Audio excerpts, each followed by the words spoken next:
A Rádio Rio de Janeiro leva até você Mediunidade e Obsessão. Um programa que se propõe tirar suas dúvidas sobre esses dois temas com base na doutrina espírita. Apresentação: Moisés Santos.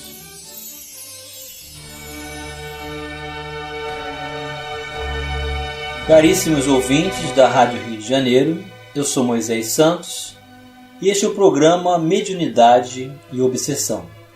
Vamos dar continuidade juntos, meu caro ouvinte, a conhecer essa obra Diálogo com as Sombras, do autor Hermínio Corrêa de Miranda, da Federação Espírita Brasileira, em nossa terceira fase de temporada de estudos do programa Mediunidade e Obsessão que você está acompanhando conosco. Nós estamos estudando os comunicantes. São as pessoas, os espíritos desencarnados, que foram classificados pelo autor para melhor conhecermos cada um deles, de uma forma generalizada, e isso não tira a necessidade de desenvolvermos, pela experiência, a sensibilidade, o sentimento, a acuracidade para diferenciarmos o bem do mal. E através da mediunidade com Jesus, nós teremos esses recursos pedagógicos para conhecer de perto essas condições favoráveis em que cada um de nós pode se encaixar e tirar proveito de todo esse concurso de valores educativos. Esse capítulo nós paramos na última vez que estivemos juntos. De outras vezes, percebemos de relance por que tanto se empenham em conquistar a insensibilidade os espíritos encarnados e desencarnados que fazem do domínio sobre o semelhante a meta de suas vidas. Só o adepto de coração sem paixão, escreve Levi, disporá do amor ou ódio daqueles que quiser fazer de instrumento da sua ciência. Então, um dos objetivos da influência espiritual, seja ela por encarnados ou desencarnados, é desenvolver essa insensibilidade espiritual, ou seja, estimular-nos ao embrutecimento da matéria. O magista prossegue adiante, deve, pois, ser impassível, sóbrio e casto, desinteressado, impenetrável e inacessível a toda espécie de preconceitos ou terror. Deve ser sem defeitos corporais e estar à prova de todas as contradições e de todos os sofrimentos. A primeira e mais importante das obras mágicas é chegar a esta rara superioridade. Aqui toda essa sentença está entre aspas porque ele retirou mais uma vez desta obra. Em suma, ele tem que aprender a querer para poder impor a sua vontade. A instrumentação é secundária, quando uma vontade firme e dinâmica sustenta os seus interesses. É preciso crer que se pode, e esta fé deve traduzir-se imediatamente em atos. Vejam este outro conselho, mais uma vez abre aspas, ter o maior respeito por si mesmo e considerar-se como um soberano desconhecido, que assim faz para reconquistar a sua coroa. Fecha aspas. Por causa desse e de outros princípios e noções, não é fácil lidar com os magos desencarnados. Então o autor está aqui nos apresentando as perspectivas de comportamento e apresentação superficial dessas entidades, e assim nos preparando para lidarmos com cada uma delas. Não exatamente por causa dos danos que possam causar-nos. Se estamos num grupo mediúnico bem constituído e harmonizado, nada conseguirão contra nós. Nada sofreremos em razão do próprio trabalho de desobsessão, o que seria injusto, mas é claro que, como seres imperfeitos que somos, temos abertas as brechas das nossas próprias imperfeições. Como nos disse um amigo espiritual certa vez, sofremos no decorrer do trabalho de desobsessão apenas aquilo que estiver autorizado pela nossa ficha kármica. É claro, pois, que os trabalhadores das sombras empenharão melhor seus esforços no levantamento de nossas fichas. ou seja, de nossa vida pregressa, estudando-nos sob todos os ângulos, vigiando-nos, a fim de surpreenderem-nos no momento em que mostramos onde a nossa cerca está arrombada. Entrarão em ação imediatamente. Estão convictos de que poderão atingir-nos. É só questão de tempo e oportunidade, pensam eles. E como dizia Levi, para poder é preciso crer que se pode, e esta fé deve traduzir-se imediatamente em atos.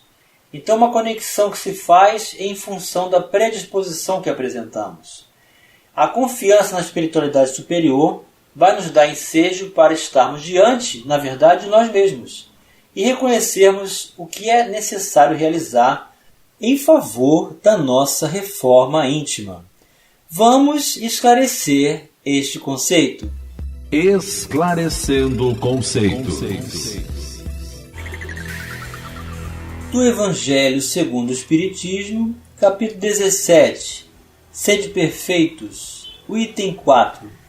Reconhece-se o verdadeiro espírita pela sua transformação moral e pelos esforços que emprega para domar suas inclinações, mas, enquanto um se contenta com seu horizonte limitado, outro que apreende alguma coisa de melhor, se esforça por desligar-se dele e sempre o consegue se tem firme a vontade. Estejamos vigilantes, porém tranquilos, e guardados na paz do Cristo. Se o nosso trabalho é de Deus, sigamos em frente, serenos, confiantes, destemidos. Estejamos preparados, porém, para enfrentar os companheiros desarmonizados, aqueles que por longos séculos vêm praticando a magia. Estão habituados a vencer pela vontade disciplinada, que aprenderam a dominar todos os obstáculos. Não nos impressionemos, porém, com seus rituais, seus gestos, seus talismãs, suas evocações, suas palavras misteriosas e secretas. Temos que atuar não sobre esses rituais exteriores dos seus cultos, mas sobre os seus espíritos atormentados, embora aparentemente seguros e frios. Toda aquela serenidade aparente desmorona quando conseguimos convencê-los de seus trágicos enganos. Estejamos prontos para ajudá-los, pois este é o momento mais grave, mais sério, mais profundamente humano de suas vidas, quando entrevêem uma réstia de luz a iluminar-lhes o próprio coração, os escombros dos antigos sonhos, os fantasmas que trazem no íntimo, os desenganos, os remorsos, as angústias, o desespero. É preciso tratá-los com carinho, com humildade e singela compreensão, porque a dor do despertamento é quase sempre esmagadora. Quem a presenciou pode fazer ideia, porque senti-la em toda a sua profundidade somente aquele que a experimentou. Então essa é a visão que temos que ter dessas entidades, desses comunicantes que se apresentam com todas essas fórmulas, rituais e recursos de aparência e também aparente frieza. Na verdade, trazem o coração em chamas, com angústias profundamente complexados por ilusões e fantasias materiais. Lembremos de que os espíritos que na Terra estiveram envolvidos nas práticas mágicas não desapareceram, nem se perdeu o conhecimento dos mecanismos de certas leis do magnetismo, da hipnose, da manipulação de drogas e fluidos, de forças naturais e de toda a parafernália que lhes proporcionava poderes secretos e misteriosos, mas muito reais. Com os esclarecimentos contidos hoje na doutrina espírita, estamos em condições de entender muitos desses segredos e mistérios, pois no fundo o mago sempre foi o médium, assistido por companheiros desencarnados, com os quais se afina bem no interesse de ambos. Os espíritos vivem em grupos, ligados por interesses comuns, e revezam-se na carne e no além, apoiando-se mutuamente, alguns empenhados em finalidades nobres, construtivas e reparadoras, e outros envolvidos, século após século, em lamentáveis e tenebrosas práticas de dominação e vingança, tortura, perseguição, infligindo sofrimentos atrozes aos infelizes que lhes caem sob o poder maligno e infeliz. O conceito de Sir James Frazer de que a magia baseia-se na simpatia é válido. Em espiritismo diríamos que se trata de sintonia vibratória. Não que a magia tenha poderes por si mesma, pois ela não encontra ressonância e, por conseguinte, não alcança êxito junto àqueles que já se redimiram, ou que pelo menos acham-se defendidos pela prece, pela vigilância e pela prática da caridade no serviço ao próximo. Então este é o trabalho mediúnico com Jesus, meu caro ouvinte. É uma abordagem da complexidade humana, daqueles que se embrenharam nas trevas, mas que podem ser resgatados pela espiritualidade superior. Nós somos apenas os instrumentos e os aprendizes de todo esse processo. Por mais de uma vez, temos tido experiências com processos de magia em trabalhos de esclarecimento mediúnico. Magos do passado, que continuando no além em seus estudos e práticas, comparecem excepcionalmente aos trabalhos de desobsessão, nos quais se acham envolvidos, pois não gostam de descobrir-se. Entre eles encontramos até ex-sacerdotes católicos, que em tempos idos praticaram a magia e, revestidos ao mundo espiritual, retomaram suas experiências. A visão espiritual de nossos médiuns apresentavam-se com as vestimentas e os símbolos de sua preferência, ou portando objetos, poções, signos, velas, substâncias e até acompanhados de acólitos para servi-los. Servos. Um deles trouxe-nos certamente para intimidar-nos um pobre ser espiritual inteiramente dominado, reduzido a uma deplorável condição subhumana de pavor e deformação perispiritual. Então nós temos que nos preparar para lidar com essas visões, porque representam uma transitoriedade e não uma realidade definitiva na vida pessoal de cada um. E o quanto que cada um de nós, de encarnação para encarnação, vem também alternando as posições nessa ou naquela religião.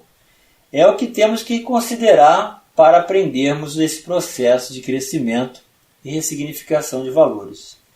Vamos continuar estudando magos e feiticeiros já no próximo bloco. A Rádio Rio de Janeiro está apresentando Mediunidade e Obsessão. Participe do programa Mediunidade e Obsessão enviando sua sugestão ou pergunta para o e-mail meo@radioriodejaneiro.am.br ou pelo WhatsApp 984867633 aos cuidados de Moisés Santos. A Rádio Rio de Janeiro está apresentando Mediunidade e Obsessão. Apresentação: Moisés Santos. Caríssimos ouvintes da Rádio Rio de Janeiro, voltamos agora para o segundo bloco do nosso programa de hoje. Você já sabe, está acompanhando conosco o livro Diálogo com as Sombras, a experiência mediúnica nos trabalhos de desobsessão de Hermínio Corrêa de Miranda, editado pela Federação Espírita Brasileira. E estamos apresentando os caracteres das personagens comunicantes, para melhor nos qualificarmos e depararmos com as possibilidades de compreensão, de humildade, de acolhimento, de carinho, de respeito, sabendo da transitoriedade do mal, desenvolvendo a confiança no mundo superior e reconhecendo-nos também os grandes necessitados da luz do Cristo, nesse mecanismo natural de aprendizagem. Então, Hermínio de Miranda está contando um caso da apresentação de um espírito que se apresentou como mago, que foi um ex-sacerdote e que, para impressionar os médiuns videntes, trouxeram em condição deplorável humana, ou melhor, subhumana, de pavor e deformação perispiritual, uma pessoa que foi assim tratada por processo de licantropia, provavelmente. Ele continua: nosso médium viu atirar esse pobre espírito de rastros num círculo magnético infernal, do qual a infeliz vítima não podia livrar-se, por mais que se debatesse. Era um exemplo para nós, a fim de que deixássemos de interferir em sua atividade, disse ele. Outro veio traçar signos e fazer invocações contra um de nós, especificamente. Tinha recebido uma solicitação, selada com sangue num terreiro. Não podia deixar de atender ao irmão de sangue.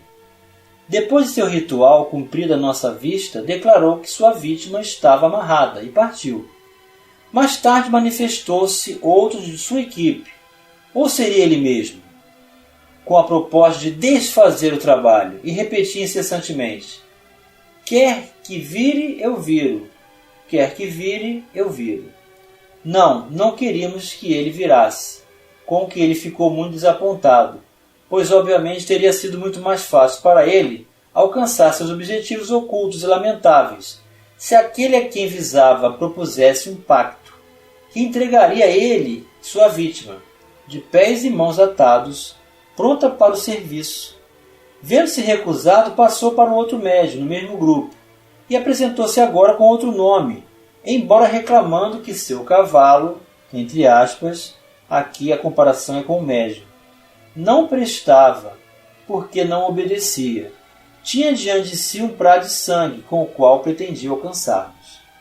De outra vez, um desses visitantes sinistros deixou sobre a mesa, segundo relatos de um de nossos videntes, pequenas caveiras com as órbitas iluminadas por uma baça luz vermelha. Uma para cada um de nós.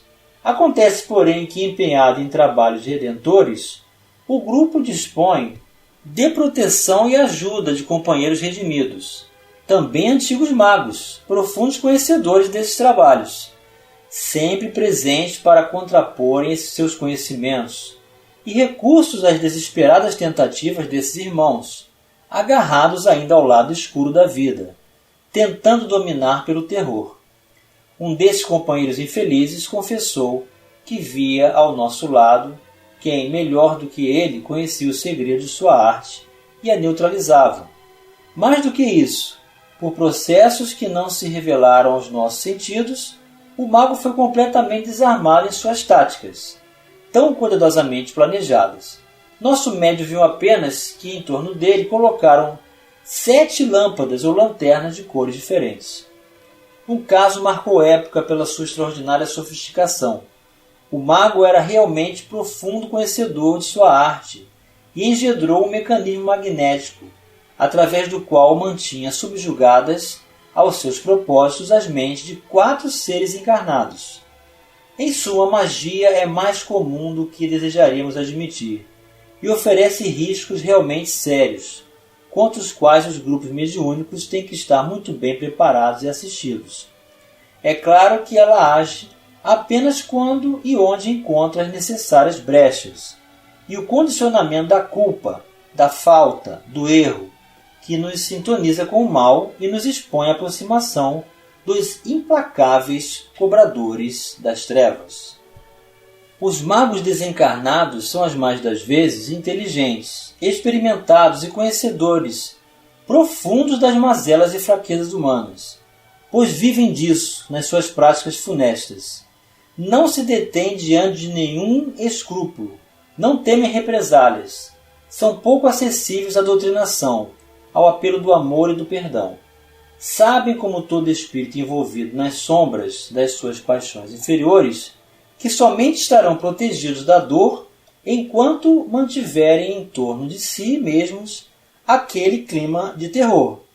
Atacam para não serem atacados, oprimem para não serem oprimidos, espalham a dor para fugirem às suas próprias. Sabem muito bem que no dia em que fraquejarem, ou seja, aceitarem a realidade maior, que muito bem conhece, chegará o duro momento da verdade e começará a longa escalada de volta. E quem desceu semeando sofrimentos só pode contar com sofrimentos durante a subida. Não há outro caminho. Por isso são implacáveis e por isso demoram-se no erro e, paradoxalmente, os compromete cada vez mais. Estão perfeitamente conscientes, no entanto, de que um dia, não importa quando, terão fatalmente que enfrentar a realidade de si mesmos, pois o mal não é eterno. Enquanto isso, utilizam-se da vontade bem treinada para movimentar em seu proveito as forças da natureza. Então é muito importante nós conhecermos cada uma dessas personagens e saber que toda a violência, toda a proposta de conexão e uso das fraquezas humanas, na verdade esconde a grande fragilidade que cada um desses irmãos traz por terem se afastado de Deus, por terem se afastado da luz e criado mecanismos em prejuízo de causa própria. Então fogem da dor, tentando causar a dor. Fogem de todo o processo de ressignificação de valores por guardarem grande complexidade de culpa e demorarem-se nas necessidades que se apegaram e aprenderam a estabelecer conexão com os recursos da sensualidade, da matéria e todas as necessidades dos encarnados sem serem desencarnados. E chegou o momento, meu caro ouvinte, de você receber a mensagem ao seu coração. Mensagem ao coração. Do livro Nós, em seu capítulo 13, o título Semi-Mortos, psicografia de Francisco Cândido Xavier. Um homem que descia de Jerusalém para Jericó caiu em poder de ladrões, que o despojaram, cobriram de ferimentos e o deixaram semi-morto.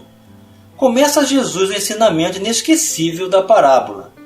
Em todos os tempos, encontramos também os semi-mortos da alma, nas estradas do mundo, os caídos a golpes de incompreensão, os desorientados que o ateísmo empurrou para o nevoeiro de sofrimento, os mutilados da mente que a calúnia atropelou em pleno trabalho, os cansados de solidão, os que se emaranharam no espinheiral da revolta, os envenenados do desespero, os perseguidos pela dúvida destrutiva, os prisioneiros da obsessão, as vítimas do desânimo, os que sucumbiram sob a hipnose de sugestões infelizes, os feridos de angústia, os que foram esquecidos na sombra da ignorância.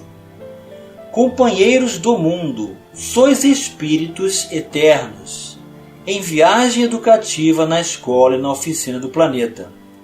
Ao término da jornada, conhecereis o que aprendestes e colhereis o que semeastes. A terra é tão somente a estalagem a que chegastes ontem e da qual partireis amanhã. Acumulai os tesouros da felicidade futura, aperfeiçoando-vos pelo estudo e servindo aos outros, quanto puderes. Sobretudo, meditai nos outros viajores em condições mais difíceis que as vossas, e aproveitai o vosso privilégio de entender e de auxiliar. Emmanuel para os nossos corações, meu caro ouvinte, convidando-nos a reconhecermos-nos favoráveis na proposta do bem, em auxiliar, em acolher, em sermos úteis àqueles que se encontram semi-mortos. Sim, porque essas personagens do livro Diálogo com as Sombras, que se manifestam escondendo a própria fragilidade, a própria dor, vivendo na ilusão e aproveitando das fraquezas humanas, na verdade estão semi-mortos e também precisam do auxílio de cada um de nós, das nossas orações, mas também da nossa vigilância, do nosso propósito de crescimento e aprendizagem, respeitando-os, sabendo dos nossos limites, desenvolvendo a confiança nos benfeitores espirituais e buscando a mediunidade com Jesus, para que o aprendizado, à luz de seu amor e o auxílio a todos nós, seja feita hoje e sempre na vontade do Pai Celestial, em nossas vidas hoje e sempre, meu caro ouvinte. Um grande abraço e até o próximo programa. A Rádio Rio de Janeiro apresentou Mediunidade e Obsessão.